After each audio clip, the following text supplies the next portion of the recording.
An episode of the TV program The West Wing features three candidates running in the Iowa caucuses. One, the vice president, embraces ethanol with gusto to the delight of his staff and adoring corn farmers. The second, played by Jimmy Smits, he kind of reluctantly goes along with ethanol and he gets a little of the Hawkeye love. But the third, Alan Alda plays him, the third says ethanol is a waste and they should be ashamed of themselves for seeking government subsidies. Ha! That Hollywood is something else, right? That doesn't happen in the real world, does it?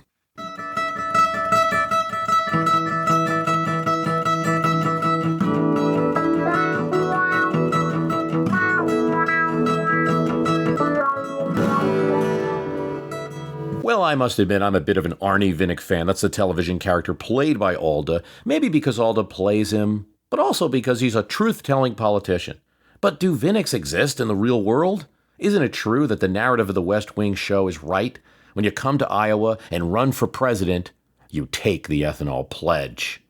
GOP candidates Romney, Gingrich, Santorum, Perry all back the government policies that add up to billions of dollars. The tax credit to ethanol blenders, the tariff to protect domestic corn growers, the mandates to use oxygenates like ethanol in gasoline, credits for biofuel experimentation.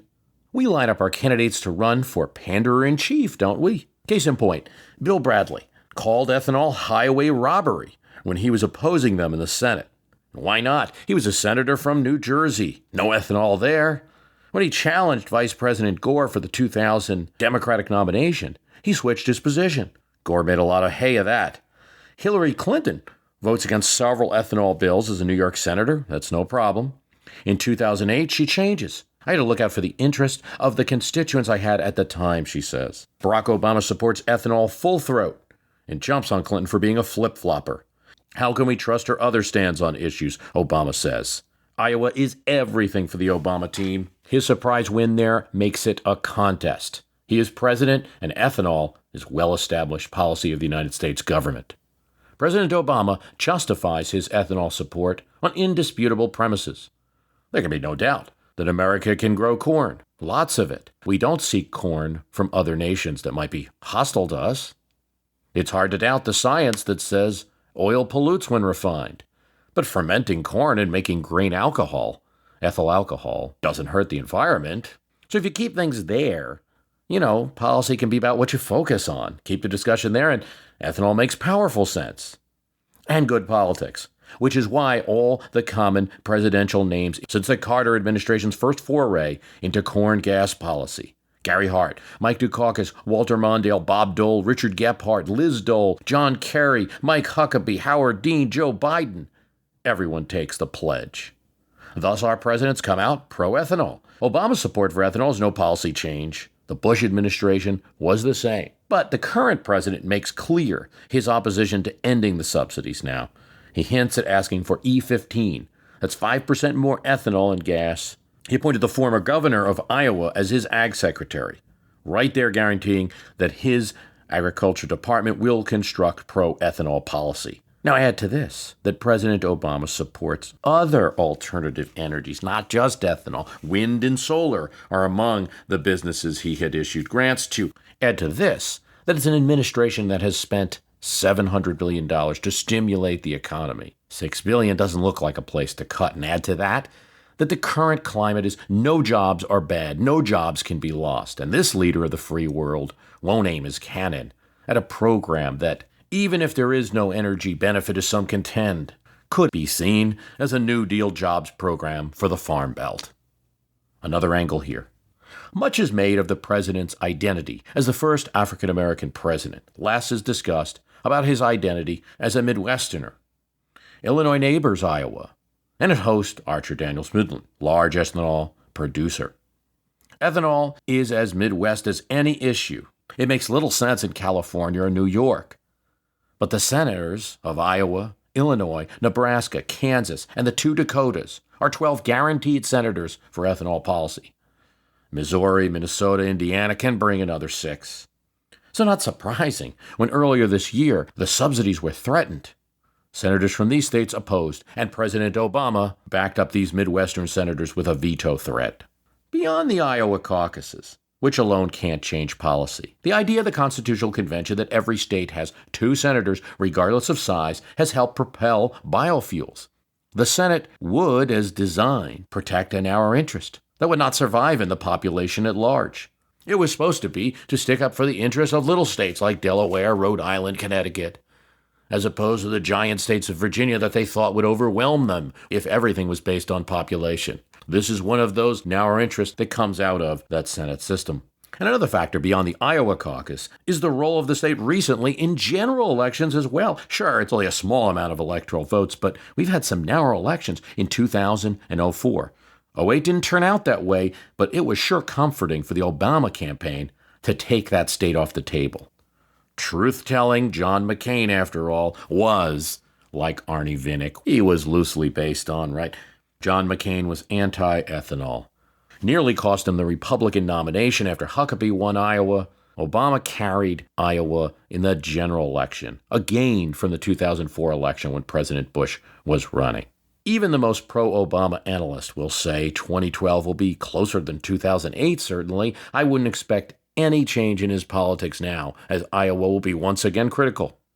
So far, we've kept this story in the narrative you know.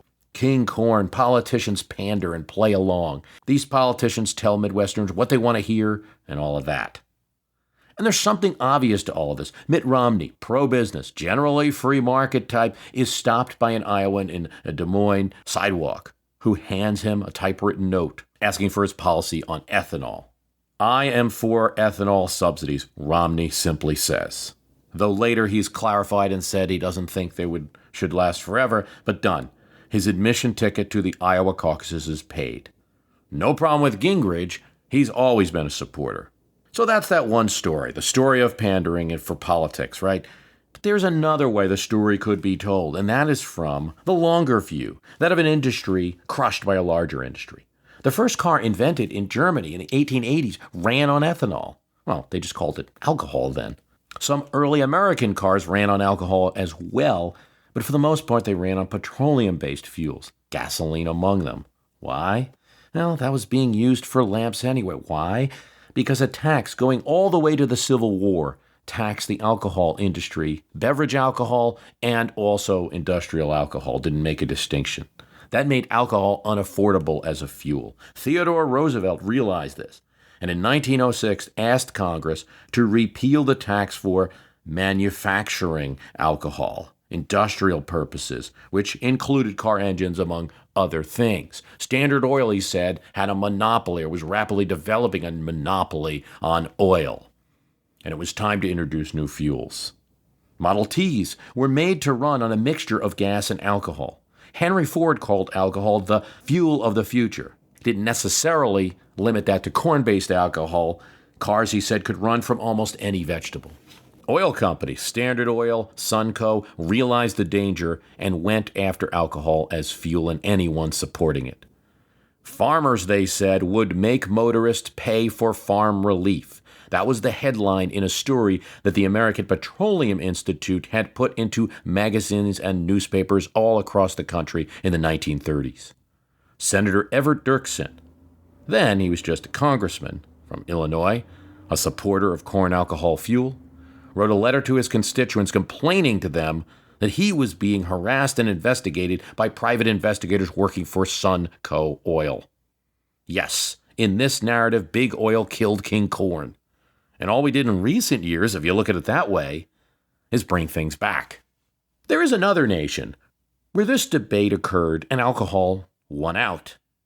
After the 1975 oil shocks, Brazil instituted a mandate. Gas stations must carry alcohol gas, and tanks in cars must be able to adapt to alcohol as a fuel. It works pretty well right now.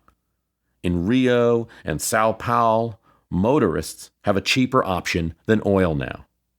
Yet Brazil differs from Iowa. Sugarcane is what they use to make their ethanol, not corn, and it's plentiful and low cost. Brazil's rain-soaked fields require no irrigation. Irrigation is expensive. The government has established the infrastructure in order to transport alcohol. One of the disadvantages of using ethanol as a fuel, it certainly can be used to propel an engine, but it is hard to distribute. It mixes easily with water. And water does get into pipes, so you can't use the type of pipes that they use to transport oil. A lot of it has to be trucked. Brazil has that infrastructure set up. Brazil does not subsidize ethanol. The mandates create enough demand for it to become the world's largest producer. So there's no debate there as whether the government should be paying in a subsidy for ethanol. Brazil would gladly give some of their ethanol to us too. But we put a tax on their ethanol. And support for that tariff is part of the ethanol pledge, just as much as support for the subsidies are. When President Bush talked about easing the tariff, not easing the subsidy, but easing the tariff and allowing Brazil ethanol to come in, candidate Obama attacked him sharply for it. Brazil shows that at least in that country, with a plentiful crop and an urban population where you can get the product to them easily, ethanol is a realistic way to power cars. Yet the story isn't all positive. Environmentalists point to land use deforestation in order to make room for sugarcane.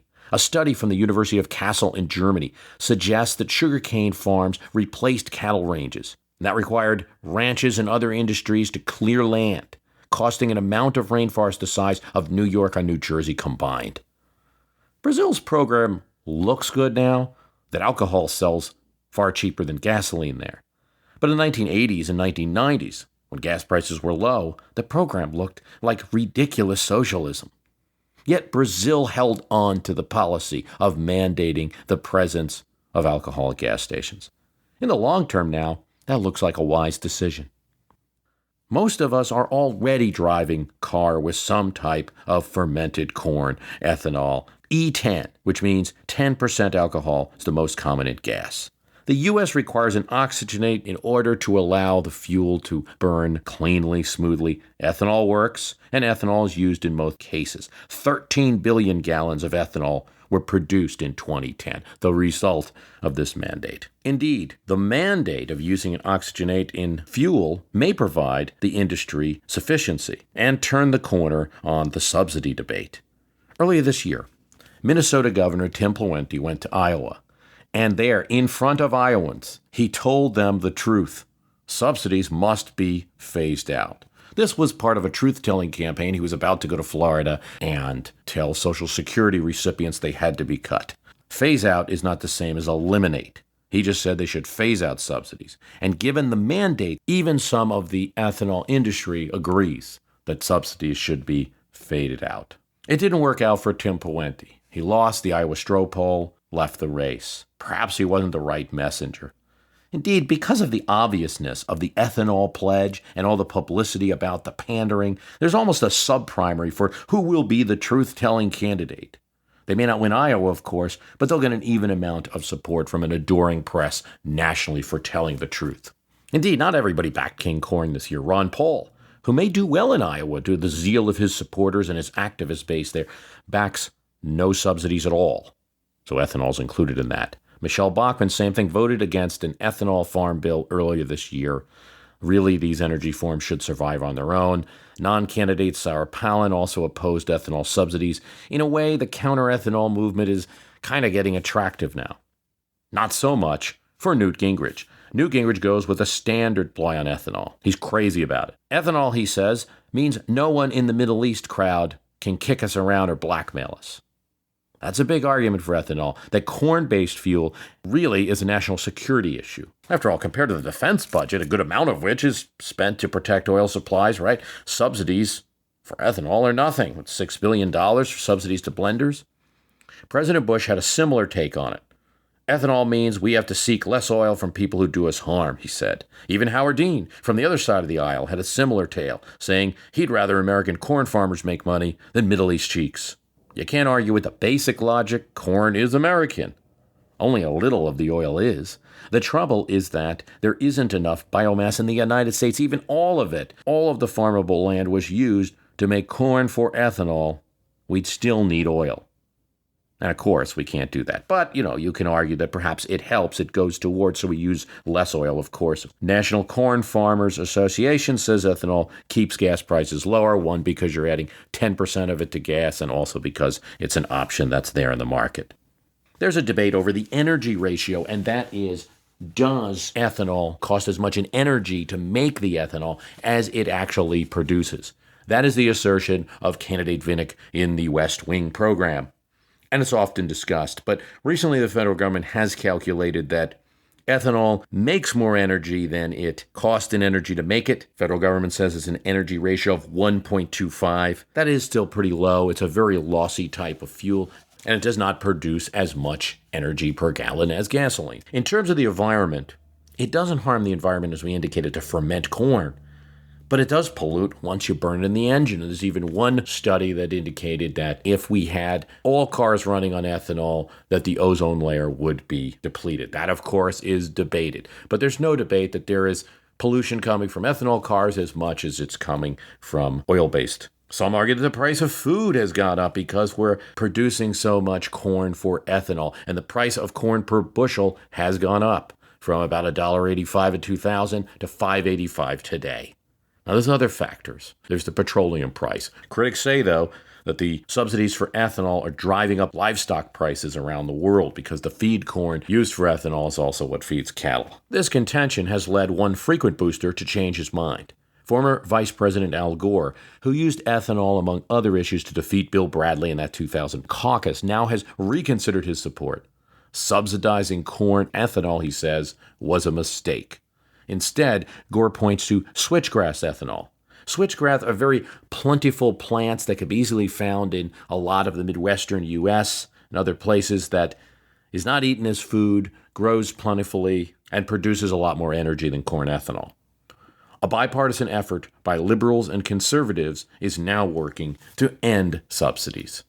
Pete Stark of California, Jason Chaffetz of Utah, conservative and a liberal leading the coalition. Of course, corn growers point to oil companies. Look at the subsidies there, they say.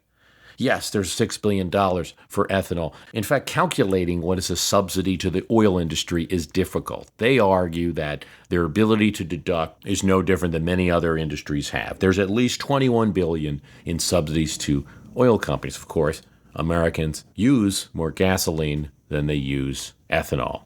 Which narrative wins?